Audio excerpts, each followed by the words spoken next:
সম্মান জানিয়ে পতাকা মঞ্চ অতিক্রম করে সামনে এগিয়ে যাচ্ছে। এরপরেই রয়েছে খুলনা জেলা স্কুলের ঐতিহ্যবাহী যুব রেড ক্রিসেন্ট দল। নাজমুল সাদাত রায়হানের নেতৃত্বে যুব রেড ক্রিসেন্ট দলটি প্রধান অতিথিকে সম্মান জানিয়ে সামনে এগিয়ে যাচ্ছে।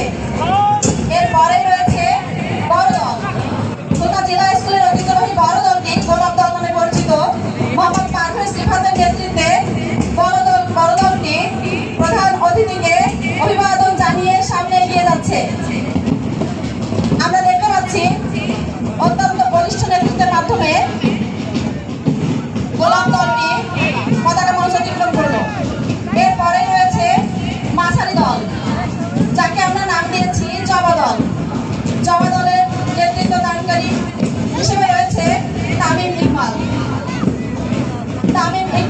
প্রধান অতিথি থেকে অভিবাদন জানিয়ে পতাকা মঞ্চ অতিক্রম করছে। এরপরে রয়েছে খুলনা জেলা স্কুলের নতুন দলটি, অর্থাৎ ছোট দল। ছোট ছোট ছেলে মেয়েদের সমন্বয়ে গঠিত দলটি